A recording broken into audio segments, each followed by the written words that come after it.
Assalamualaikum warahmatullahi wabarakatuh, Bapak dan Ibu sekalian, serta diklat yang berbahagia. Selanjutnya, pada pertemuan kedua ini, kita akan membahas mengenai miskonsepsi asesmen dalam kurikulum Merdeka. Mengapa miskonsepsi ini perlu kita bahas dan perlu kita pahami bersama? Karena sesungguhnya banyak gambaran-gambaran atau perkiraan-perkiraan dari kita semua mengenai bagaimana sih sebenarnya asesmen dalam kurikulum Merdeka itu, apa saja perbedaannya dengan asesmen yang biasa dalam kurikulum K13 ataupun asesmen-asesmen pada umumnya. Maka dari itu kita akan membahas miskonsepsi ini untuk mengurangi kekeliruan dalam pemahaman asesmen nantinya. Miskonsepsi menurut Fowler itu dikatakan sebagai pengertian yang tidak akurat akan sebuah konsep, penggunaan konsep yang salah, klasifikasi contoh-contoh yang salah, kekacauan konsep-konsep yang berbeda, dan hubungan hierarki konsep-konsep yang tidak benar.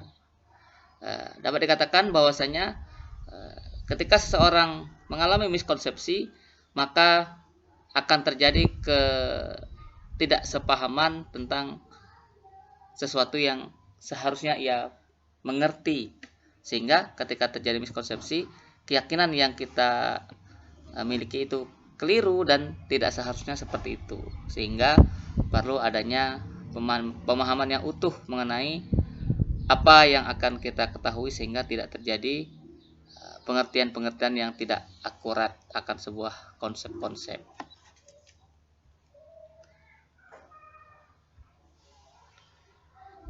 Kita mulai dari belajar seperti itu ya.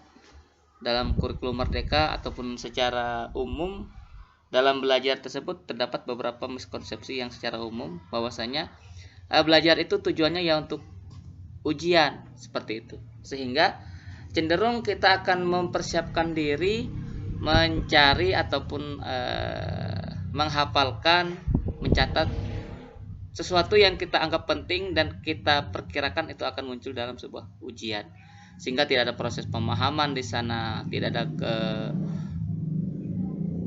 tumbuhnya kekritisan dalam diri kita akan sebuah materi ataupun sesuatu pengetahuan yang kita peroleh, karena yang penting kita akan mampu menyelesaikan ujian dengan baik ketika nantinya kita akan di asesmen. Lalu kendali belajar berada pada guru, ini juga adalah sebuah miskonsepsi yang mana setiap siswa itu memiliki karakteristik yang berbeda-beda, tingkat pemahaman yang berbeda-beda, dan juga ketertarikan ataupun kecenderungan pengetahuannya juga beragam seperti itu.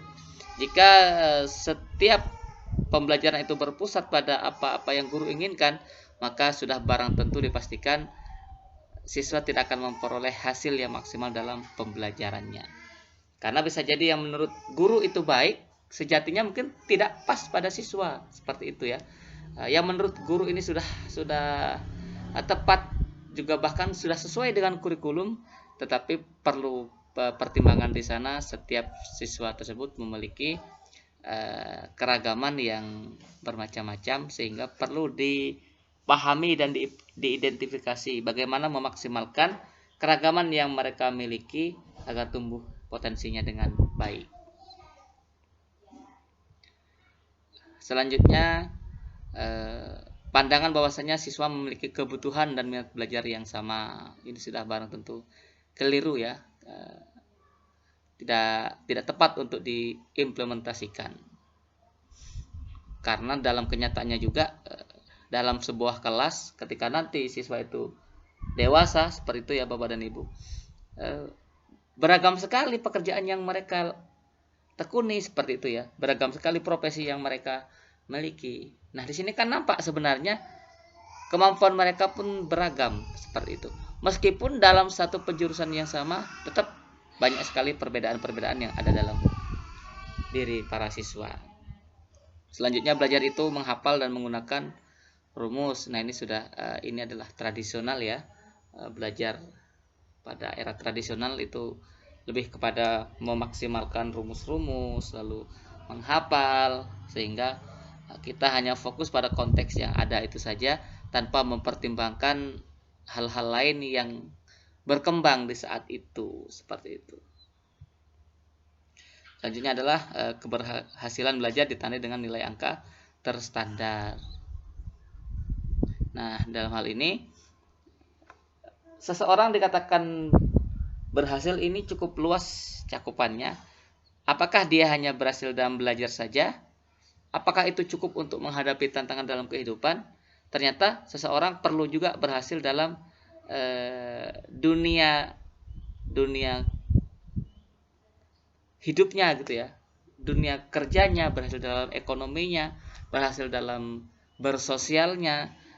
Lalu ketika hanya mengandalkan dengan angka-angka yang terstandar saja tanpa dibarengi dengan kemampuan ataupun keberhasilan dalam berkomunikasi, berkolaborasi dan sebagainya, maka kemampuan yang berbentuk intelijensi yang ditunjukkan dengan angka-angka tadi menjadi kurang maksimal, sehingga haruslah dibarengi dengan kemampuan-kemampuan lain yang akan membentuk kemampuan ataupun kecerdasan intelektual itu semakin matang dengan kemampuan-kemampuan lain yang dimiliki. Lalu penilaian belajar sepenuhnya wewenang guru. Nah, dalam kurikulum Merdeka ini sudah berkembang bagaimana siswa mampu menilai dirinya sendiri, mampu menilai temannya. Misalnya, kok sepertinya apa yang saya buat ini kok masih kekurangan. Nah, itu adalah peluang bagi siswa. Ternyata mereka mampu memahami dirinya sendiri menjadi lebih baik gitu ya. Setelah semakin belajar, ternyata saya juga semakin banyak yang ingin saya ketahui. Nah, hal-hal ini adalah penilaian diri yang dimiliki oleh siswa, sehingga perlu kita kembangkan agar siswa tersebut menilai dirinya sendiri dan juga nantinya mampu pula memberi umpan balik yang tepat untuk dirinya, untuk teman-temannya, untuk menumbuhkan rasa kritis, simpati dan empati kepada sesamanya, serta beberapa miskonsepsi lain yang ada dalam pembelajaran.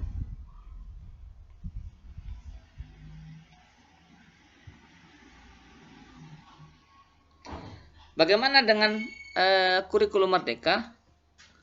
Bentuk miskonsepsinya seperti apa dalam asesmen? Seperti itu ya Bapak dan Ibu. Salah satunya adalah tidak menerapkan asesmen diagnostik. Nah, ini juga adalah sebuah kekeliruan pemahaman ya. Kita perlu memahami terlebih dahulu kondisi dari para peserta didik sebelum pembelajaran itu kita berlangsungkan. Dan sejatinya memahami kondisi peserta didik ini adalah hal yang penting, karena tidak cukup kita hanya menyampaikan materi saja sesuai dengan yang kita inginkan, tetapi kita perlu juga memaknai sejauh mana sih kemampuan dari si anak ini, apa yang menjadi minat mereka, seperti itu. Lalu apakah strategi ataupun media yang saya gunakan itu cocok pada anak-anak dan sebagainya. Nah, ini dapat kita temukan jawaban-jawabannya dengan adanya asesmen diagnostik ataupun asesmen formatif awal. Kita menggambarkan anak-anak didik kita itu seperti apa.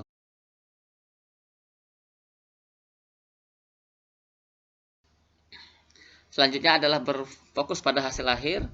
Nah, sejatinya kita dalam melihat hasil akhir siswa itu tidak hanya sekedar melihat hasilnya saja, tetapi bagaimana proses selama dia belajar, proses dia memperoleh informasi, proses siswa dalam menyelesaikan persoalan, lalu hal-hal positif apa yang senantiasa ditampilkan dalam proses pembelajaran, dan apa hal yang perlu ditambahkan ataupun ditingkatkan dari siswa itu perlu kita pahami, sehingga kita bisa melihat utuh perkembangan dari peserta didik tersebut dan menjadi sebuah laporan yang logis ya.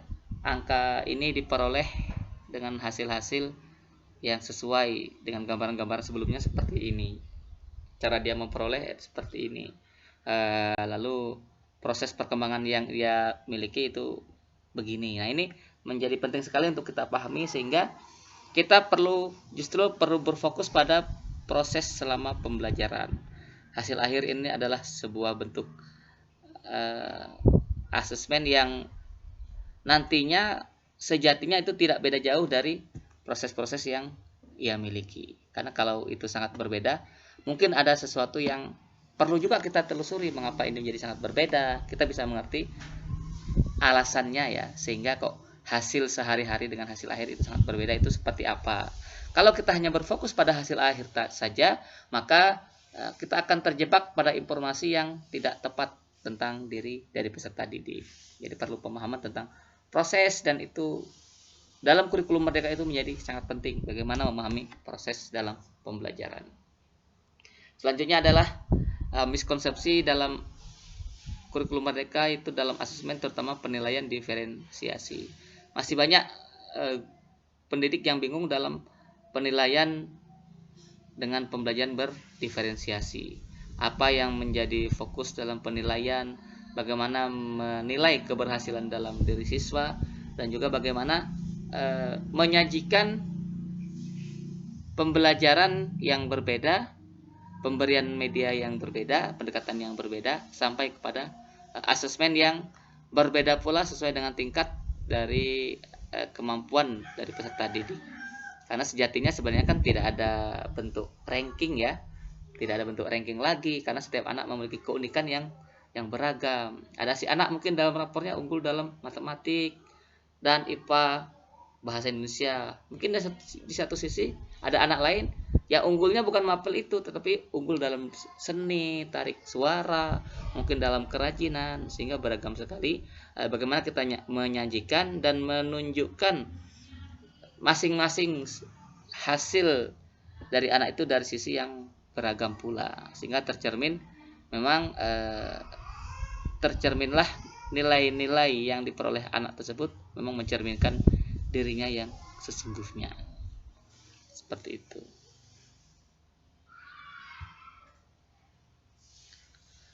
Selanjutnya kita juga melihat di sini bahwasanya selama ini mungkin kita menjadikan siswa itu sebagai objek, karena sejatinya siswa itu sebagai subjek belajar. Ketika siswa itu menjadi subjek belajar, maka biarlah siswa yang aktif dalam proses pembelajaran, menentukan sesuai dengan tingkat kemampuan, lalu mempertimbangkan minat yang ia miliki, seperti itu ya. Jadi banyak sekali yang bisa kita pertimbangkan ketika kita menjadikan siswa itu sebagai subjek belajar. Lalu asesmen senantiasa berkaitan dengan nilai. Nah, ini adalah sebuah miskonsepsi juga, karena sejatinya asesmen itu tidak hanya sekedar nilai, tetapi perkembangan anak secara lebih luas, penggambaran si anak secara lebih detail gitu ya, lalu pengkajian diri anak secara lebih mendalam, sehingga tergambarkan ketika mungkin orang membutuhkan data tentang diri si anak, kita memiliki bank datanya. Anak ini seperti ini, lalu perkembangannya seperti ini. Dalam belajar dia lebih minat jika dengan pendekatan yang begini. Nah, informasi-informasi seperti itu ketika kita melaksanakan proses dan mengasesmen sebuah proses, maka kita akan memperoleh data-data seperti itu, sehingga tidak hanya sekedar nilai yang berupa angka, tetapi dari nilai tersebut bisa kita jabarkan, kita maknai apa yang melekat dalam diri dari peserta didik.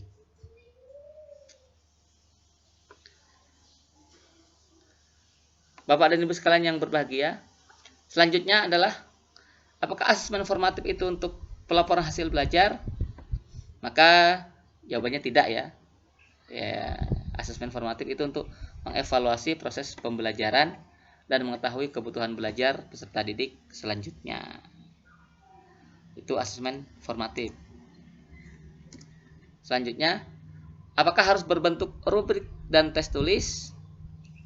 Maka jawabannya boleh berbentuk rubrik dan tes tulis, tetapi banyak sekali ragam lain yang bisa kita gunakan untuk mengetahui proses belajar dari diri siswa, bisa melalui instrumen, tes, ataupun non-tes, lalu bisa melalui pengamatan, bisa kita lihat dia membuat catatan-catatan kecil, atau langsung kita berdialog kepadanya, mewawancarai siswa apa yang menjadi kebutuhan dalam belajarnya, bagaimana perasaannya selama proses pembelajaran, seperti itu ya.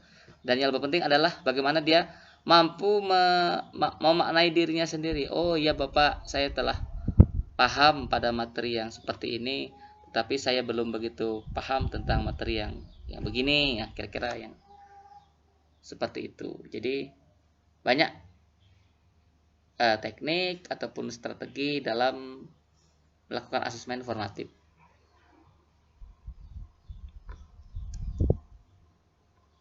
Selanjutnya untuk asesmen sumatif. Nah, ini adalah asesmen akhir cakupan materi ataupun akhir pembelajaran. Asesmen sumatif harus menggunakan tes tulis, atau asesmen sumatif itu dilaksanakan pada waktu yang sempit dengan jadwal-jadwal tertentu. Apakah seperti itu? Maka itu asesmen sumatif dapat menggunakan beragam bentuk instrumen tes juga. Jadi tidak mesti tes tulis ya, tetapi dengan banyak instrumen tes juga. Sama juga sebenarnya dengan asesmen formatif, hanya saja yang ini kita lebih merujuk pada bagaimana tingkat kemampuan kognitif dari peserta didik yang nantinya akan menjadi gambaran untuk menjadi sebuah laporan belajar, seperti itu. Lalu pelaksanaannya sebenarnya lebih fleksibel sesuai dengan kebiasaan sekolah. Bisa kita mengambil akhir lingkup materi, lalu bisa kita lihat juga seperti bentuk ulangan harian ya, ketika sudah selesai pembelajaran itu kita ambil asesmen yang gunanya untuk menguji kognitifnya, seperti biasa dalam asesmen yang biasa kita lakukan. Hanya saja mungkin istilahnya yang berbeda.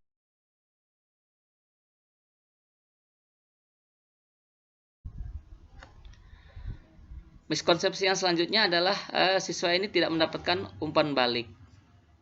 Padahal umpan balik ini sangat penting bagi siswa agar mereka dapat mengetahui dan mengevaluasi dirinya, sehingga tahu di mana kesalahan yang sering dilakukan, perbaikan yang seharusnya ia laksanakan, seperti itu. Selanjutnya juga siswa jadi mengetahui tingkat kemampuan yang ia miliki selama proses pembelajaran tersebut berlangsung, apa kelemahannya, apa kekuatannya, dapat menyusun langkah-langkah selanjutnya.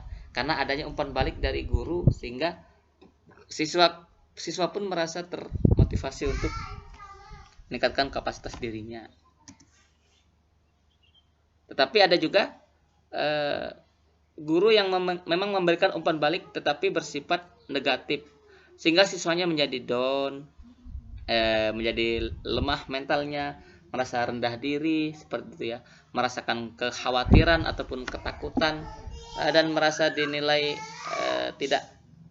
tidak pintar, seperti itu. Ini menjadikan siswa menjadi tidak termotivasi untuk meningkatkan pembelajaran, yang ada hanya menjudge dirinya sendiri bahwasanya dia ada siswa yang tidak mampu, yang memang sulit untuk belajar. Nah, ini adalah hal yang sebaiknya dihindari, karena justru dengan adanya umpan balik malah membuat siswa itu merasa khawatir, was-was dan sebagainya.